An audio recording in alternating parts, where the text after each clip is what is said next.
Hey guys, Shakarez here, and today bringing you another informative video on League of Legends Season 3. And today we'll be discussing Statikk Shiv versus Phantom Dancer.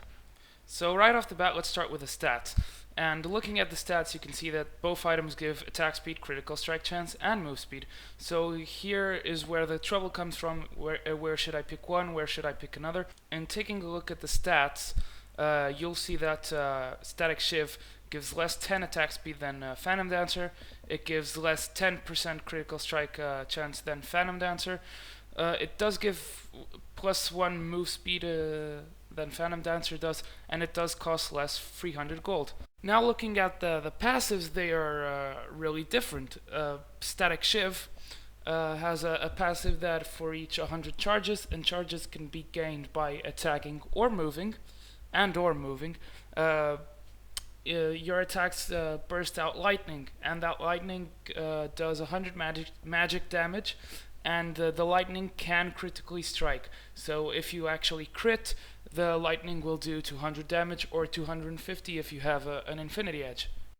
Phantom Dancer's passive is pretty simple. Your champion ignores unit collision, and this works a little bit like Ghost.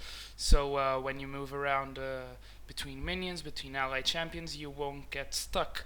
And this passive is actually really good for AD carries because positioning is key for an AD carry, so it might just mean the difference if you can move between minions in the laning phase, so you don't get stuck and you don't get CC'd. Moving on, let's talk a bit about cost effectiveness, and here we'll do a test similarly with what we did with Black Cleaver versus Last Whisper. And what we'll do is we'll remove stats from the most expensive item, and in order to have an imaginary Phantom Dancer, in this case, with similar stats to Statikk Shiv. So a dagger and brawler's gloves are the most simple items you can get for attack speed and crit chance, but they give 2 more attack speed and less 2 crit chance than you would want. So doing simple math, 10 attack speed would be worth 333.33 gold, and 10% crit chance would be worth 500 gold.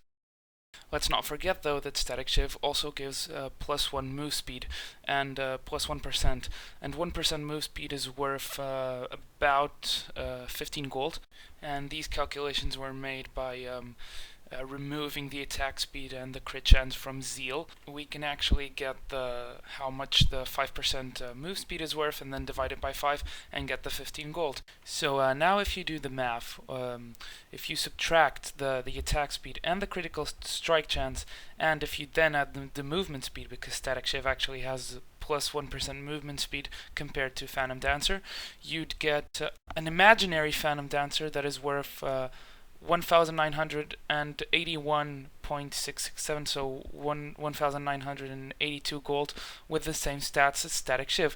So looking at this, theoretically speaking, Phantom Dancer is a more cost-effective item than Statikk Shiv, because if we were to build an imaginary Phantom Dancer with the same stats as Statikk Shiv, it would cost less 500 gold. So looking at it for the first time, you'd say, well, Phantom Dancer is a better item than Statikk Shiv. But here we're not taking into account 2 things. The first one, Avaris Blade, because you can actually build an early Avaris Blade and only complete Statikk Shiv until later in the game. And the time you have Avaris Blade, you'll be gaining 2 more gold per 10 passively and an extra 2 gold per 10 when you kill a minion. So passively you'll gain more gold, and Statikk Shiv will still cost 2.5k, but with a passive gold income from Avaris Blade, it will actually compensate, because during that time you'll be gaining more gold. Of course, there's a lot of variables here when you buy Statikk Shiv. If you leave it till late game, if you buy it instantly and Avaris Blade takes no effect at all, but it's something you have to take into account, because if you have it for a long time, you'll actually be able to build your items faster because you have that extra passive gold income. Now, the other variable that we didn't take into account with the math was the passive.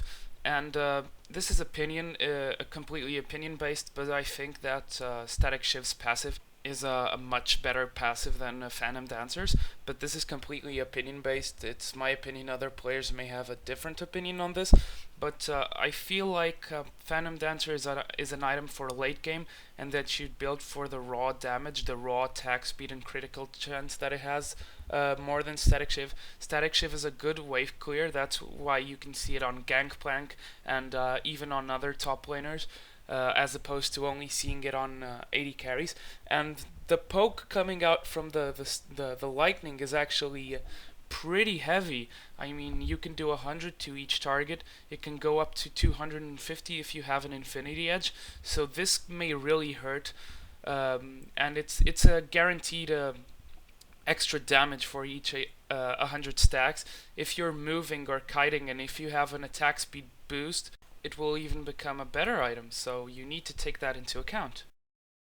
So now we'll do some DPS calculations with a full build, or with a semi-full build, or only with the items Statikk Shiv and Phantom Dancer on an level 18 AD carry. And these tests were made by gentleman Gustaf over on Reign of Gaming. So big props to him. A link will be in the description to his article. It's awesome. And if you want to keep up with the news on League of Legends, I'd suggest you to read his articles on Reign of Gaming, because they are usually really good articles. So in these tests, Gustaf assumes we have an average AD carry with about 100 AD at level 18, with a base attack speed of 0.658 and a scaling attack speed of 0.03% per level. Also, he assumes 15 AD for attack speed, 5 critical damage from masteries, as well as 15 AD from runes. He also assumes you have an Infinity Edge, a Last Whisper, Bloodthirster that gives us 341 AD with a 25% chance of crits for 2.5 damage.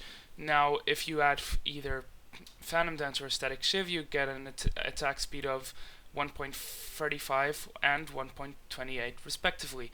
Now, this gives different DPS values for PD and Statikk Shiv. And looking at this, he did two tables. One assuming you're standing with Statikk Shiv, and the other assuming kiting, because the more you kite, the more you actually get out of Shiv. And here we're not taking into account attack speed steroids like Nunu's Blood Boil or Tristana's attack speed steroid, because if we were, Statikk Shiv would even become a better item. So now let's take a look at the results, and here is whilst standing, and the first thing you see is that Statikk Shiv is a better standalone item. So if you're building it early, it will actually compensate over Phantom Dancer, whereas Phantom Dancer will become a better item late game when you have a full build. And the 1, 2, 3, 4 means the number of targets you're near, because if you're near more targets, Statikk Shiv will proc more lightning, which means you'll do more damage. Now this is standing, so it's not really a good test. Remember that attacking only gives you 10 stacks, so if you're kiting, you'll get the 100 stacks faster, and you'll proc the lightning faster. So now let's take a look at the same tests, but assuming kiting. So now we're looking at the results assuming kiting, and it changes a bit. Statikk Shiv becomes a better item because you'll gain more charges, and eventually you'll proc more lightning. And you see that with the Infinity Edge, for example, it becomes a better item if you have more than 2 targets near you. So if you're in the laning phase, and let's say you have Bloodthirster or Infinity Edge and Statikk Shiv, it will become a better item for 2v2s than Phantom Dancer. But the general conclusion you can take out of looking at these tables is that Statikk Shiv is a better standalone item, and is better when built early. Now what everyone wants to know is what champions would Statikk Shiv compensate over Phantom Dancer, and where would I build one, where would I build another. And this is completely opinion based. I mean, there's no right answer for this, it comes down to preference. But overall, I'd say that you should build Statikk Shiv on champions that have attack speed steroids, like Tristana and Varus, and even Ezreal. Or let's say you're running support Nunu. Blood Boil will give you a lot of attack speed and move speed, so Statikk Shiv will probably compensate Phantom Dancer. I'd also build Statikk Shiv on champions that have weaker mid games because they they can compensate this mid game with a cheaper item and transition better into late game. So champions like Ashe, for example, would be champions I'd build Statikk Shiv on.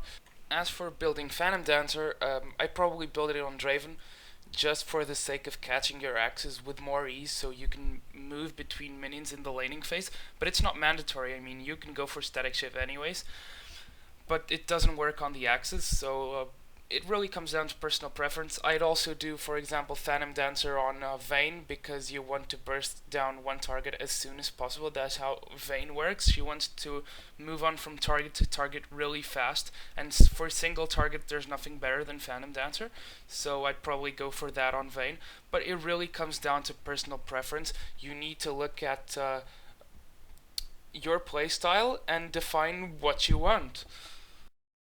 So that is the end of this episode on Phantom Dancer versus Statikk Shiv. I'll be doing more videos soon enough, so stay tuned. And I'd like to thank Gentleman Gustaf for the really good analysis on Phantom Dancer versus Statikk Shiv.